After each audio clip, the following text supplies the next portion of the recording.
Hello বন্ধুরা, স্বাগত তোমাদের সবাইকে আরও একটা নতুন ভিডিওতে। তবে আজকের ভিডিওটা একটু অন্যরকম হতে চলেছে। আজকের ভিডিওতে আমি কোনো তোমাদের ব্লগ বা কোনো ভিডিও অন্যরকম কমেডি বা অন্য কিছু করে দেখাবো না। আজকের ভিডিওতে তোমাদের আমি দেখাতে চলেছি আমি পৌঁছে গেছিলাম আমাদের ঠিক তিন্না বাজারে, যেখানে আমরা ডক্টর মৌমিতাদির অন্যায় মৃত্যু বা মৌমিতাদির এই নৃশংস হত্যা বা এই ষড়যন্ত্র করে তাকে যে হত্যা এবং তাদের যে প্রমাণ লোপাটের চেষ্টা, তার প্রতিবাদে আমাদের আজকে যে আমাদের তিন্নার যে স্টুডেন্ট কমিউনিটি ছিল এবং আমরা যারা স্টুডেন্টরা রয়েছি তারা একটা প্রোটেস্টে নেমেছিল এবং সেই প্রোটেস্টেরই কিছু ভিডিও ফুটেজ আজকে তোমাদের দেখাচ্ছি। এরকম শুধু আমাদের এখানে না, সারা বাংলা জুড়ে এরকম প্রোটেস্ট চলছে।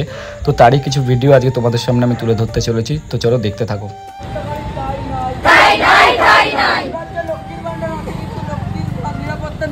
জবাব চাই, জবাব দাও, জবাব চাই, জবাব দাও, জবাব চাই, জবাব দাও, জবাব চাই, জবাব দাও। ছাত্র বিক্ষোভ চলছে, চলছে, চলবে, চলছে, চলবে, চলছে, চলবে। বাংলায় দর্শকদের ঠাঁই নাই, ঠাঁই নাই, ঠাঁই নাই, ঠাঁই নাই, ঠাঁই নাই। We want justice, we want justice, we want justice, we want justice, we want justice. লড়াই করে বাঁচতে চাই, লড়াই করে বাঁচতে চাই। তুমি আমি আবার কে, তুমি আমি আবার কে।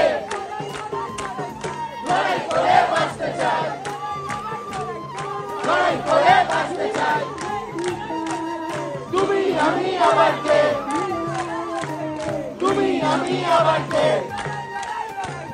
লড়াই করে বাঁচতে। আমার এই ভিডিওটা করার একটাই লক্ষ্য, যাতে মৌমিতাদির যারা খুনিরা তারা যেন যথাযথ শাস্তি পায়। আমি যতটা পেরেছি আমার তরফ থেকে তুলে ধরার চেষ্টা করেছি।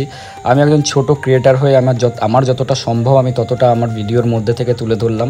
আমি চেষ্টা করব যে সবাই তোমরা সব রকমভাবে জিনিসটা তুলে ধরো, যাতে খুব তাড়াতাড়ি প্রশাসন তার আসামিদের ধরে নেয় এবং তাদের যথাযথ শাস্তির ব্যবস্থা করে। আমাদের প্রত্যেকটা ভাই বোন এবং আমাদের প্রত্যেকটা সমাজের মানুষের এই একটাই আশা যে মৌমিতাদির যেন ন্যায্য বিচার হয়, এবং সেই দাবি তোমাদের সামনেও রাখলাম। এবং তোমরাও চেষ্টা করবে যেন সব রকমভাবে তোমরা এই প্রোটেস্ট করে যেন সব রকমভাবে দিদির ন্যায় বিচার তোমরা পাইয়ে দিতে পারো।